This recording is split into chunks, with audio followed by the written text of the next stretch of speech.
and Port Adelaide. A lot has gone right for Port Adelaide this season. Port Adelaide is revered as the Port Adelaide's banking on about footy is Port Adelaide. It's Port Adelaide Football. What's going on, Port fans? Welcome back to another video on my channel. Today we are talking Port Adelaide. There's a new series to the channel. We're just going to go through a little bit of a few key things that have happened or are happening or, you know, emerging in news as such surrounding the club, players and supporters and all that over the last couple of weeks. Obviously I did one a couple of weeks ago and now we're here again. So we're going to delve into a couple of topics that have been big, especially with the club. We'll probably start off with, you know, some of the on-field stuff and then we'll go a bit of off-field. So enjoy this video. If you're new, obviously subscribe to the channel because you get more of me and more of Port Adelaide from a different perspective. So anyway, enjoy this and let's talk Port Adelaide. So some things that have been going on throughout Port Adelaide over the last couple of weeks since I last did this. Obviously we've won a couple of games since the showdown horror loss that we had against the Crows. Obviously we bet Collingwood quite comfortably in the end by 27 points. We'd obviously beaten the Dogs in Ballarat for the first time last week for round 22, and now we're moving forward to round 23 against the Gold Coast Suns. It's should be a good win, should be an easy win for us, although it is Port Adelaide and, you know, anything can happen, especially with this season. But to secure a top 4 spot, well, not secure, give us a good chance at making top 4. Obviously Richmond have to lose this week for us to confirm that, but a good win by 80-90 points against the Suns must be on the cards this week, and trying to keep their score as low as possible. Defence is crucial this week because we need that big win. So that's probably the main issue that's been going on field. Obviously last week as well, Tommy Jonas with his hit against Dalhouse, getting 2 weeks. Personally, I expressed it on Twitter. He might as well just kicked him in the face because he would have gotten a less suspension than obviously what he got with 2 weeks. Obviously, I can understand bad record influences, otherwise it would have been a week, which I can understand that because obviously he's had a couple of incidents in the past that have been much worse. And yeah, I mean 2 weeks in the end probably looks fair for most. It's off the ball, it's high, got his elbow up. You can support some cases that's happened throughout the year that have got away with the fine or got away with nothing, but essentially the bad record does hurt him a lot, so we can't really complain too much now. It's done and dusted. He'll miss the first final against whoever we play, wherever we play, which sucks a little bit because he has been probably our best defender this year. And yeah, well, we'll see what happens with Tommy. There's still a chance he may fight it. I hope not, because of that risk going 3 weeks. And if we move past the elimination or qualifying final and then we got a semi the week after, we don't want him to miss that because that would be too crucial. So we need Tommy there. So 2 weeks for Tommy Jonas is a little bit harsh, but we'll just have to accept it and move on. We've got plenty of players to come in, like Jack Holmes. You can throw Jacko back there. Or if even, you know, we're going a bit smaller, Pittard can come back if he's alright with his calf. And obviously, who's the other bloke that we can bring in? I'm not sure. I can't remember. But yeah, there's plenty of options to go with that. But yeah, speaking of Jasper Pittard, contract updates. I wanted to delve into some of these because a lot of talk going on around lately about probably 3 or 4 players that have been out of contract, and obviously the club's been slowly progressing and putting them on 2, 1, 3 year deals, etc.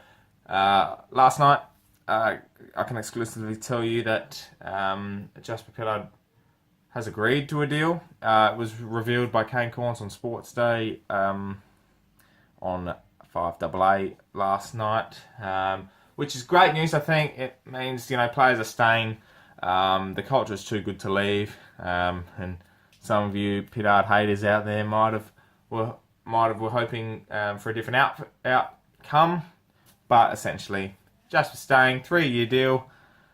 which I think is fantastic for the club and for him personally, because he's just starting. He was great last year. Yeah, he's been out of form this year, but I think he can build on that and he can really develop into one of our key players, key runners on the halfback flank, which would be good to see. The other one is obviously Carl Amon, who's come out and said he's not leaving. They're talking through contracts as we speak, talking through some deals, and he's revealed that he wants to stay. So you can probably expect a 2-year deal out of that. He's still young and he's still progressing well. It's only his 3rd year into the club, so Carl's definitely one for the future, and hopefully he signs up. And obviously, last one is Jackson Trengove, who's the one for me that's a bit iffy. I'm not sure if he's going to sign or not. I think we need to repay the favour and give him a contract because he deserves it, and he's just been thrown in the deep end this year. So we'll wait and see what happens with Jacko, but yeah, interesting times.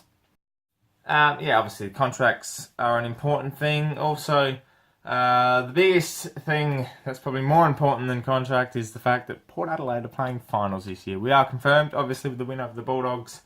Who will we play and where will we play is still a question mark. Personally, I know we'll win this week. Full confidence that we'll win. Not cocky confidence, because we all know what happens when cocky confidence comes into play, but confidence that we'll win. And essentially, I think we'll finish 5th. I can't see Richmond losing to St Kilda, and I can't see St Kilda making the 8 either. So by the end of that, all the results probably would have happened by then, and the game on the weekend may be a dead rubber. So yeah, it's tough to see. 5th, I can look. Depends how much Sydney beat Carlton by. But 5th, I'd probably most likely will probably play Essendon at Adelaide Oval on a Sunday afternoon for the first elimination final, which I like, to be honest, because playing Essendon at Etihad was a struggle, but they seem to struggle over here in Adelaide. So, it'd be good, definitely good. I'd prefer to get top 4. Play, I think it's a Saturday afternoon, if I'm right. Saturday afternoon, the top team plays, I'm pretty sure. Or Friday night, whatever one, Adelaide Oval for a showdown. Qualifying final, knock off the Crows, which would be nice, and then obviously move straight to a prelim. Probably an ideal position you want to be in, because you just never know in finals. So we'll just have to wait and see on that. The good news is obviously we're going to play finals. So finals footy is back at Port Adelaide, and I think a pass mark for this year would just get the first win. Get a win on the board in the first week, and then progress from there, because that's it.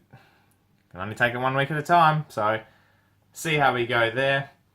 A couple of injury updates as well outside of the club. Obviously, Billy Frampton has done his shoulder. He's had an operation, so that's ended his season, unfortunately. He was an integral part of the Magpies team, who's in really good form. And we all thought maybe he'd get a call-up, and I'm guessing he might have gotten a call-up, but obviously his shoulder was keeping him back, and that's why Todd Marshall got the debut last week against the Dogs.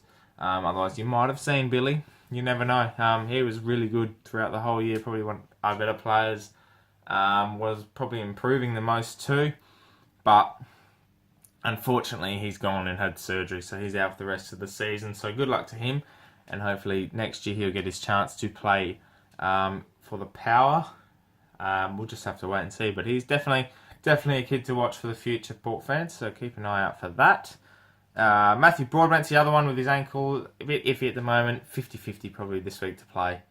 I'd say I don't see him playing this week personally, and he was the other one I was mentioning before, trying to figure out who will come in. Same with Jasper, probably 50-50. Watching Hamish Hartlett's press conference today, he looked a bit 50-50 to be honest, when he was talking about just his attitude and how he's saying it. Just looked Pittard Brody 50-50. I wouldn't risk it, to be honest, unless obviously Houston comes out. Then you might see one of them come in, probably Jasper more than Broadbent. But we'll just have to wait and see. Jasper probably in front of Broadbent, probably in terms of getting picked and also in injury-wise. So, yeah, it's tough to see Brody. He's struggling a little bit this year, especially second half of the season. So we'll have to wait and see what happens with him. But yeah, injury-wise, like key as usual, it's been happening throughout the whole year. Obviously, Sam Gray and Houston are a bit iffy at the moment, but 7-day break, I think they'll come up. Should be fine.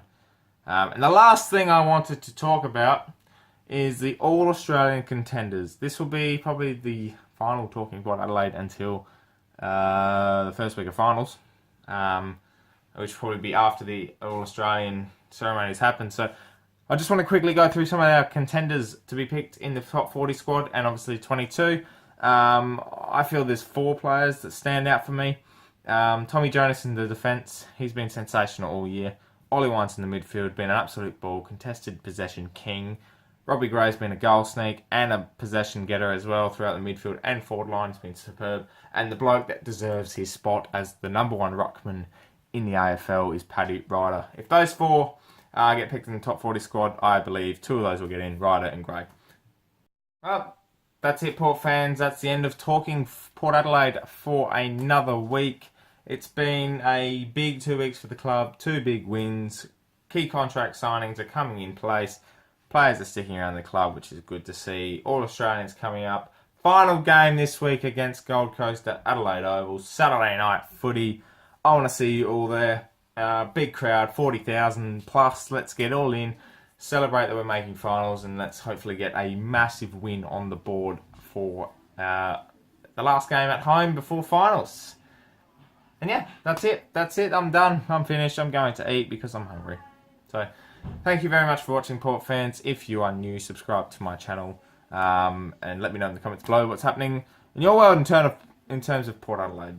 And obviously, catch me on the Portraits podcast, 8 p.m. every Wednesday night for a bit of fun, a bit of conversation with the boys. We're gonna, delve into some of these topics as well. So keep an eye out for that Wednesday night on Portraits podcast.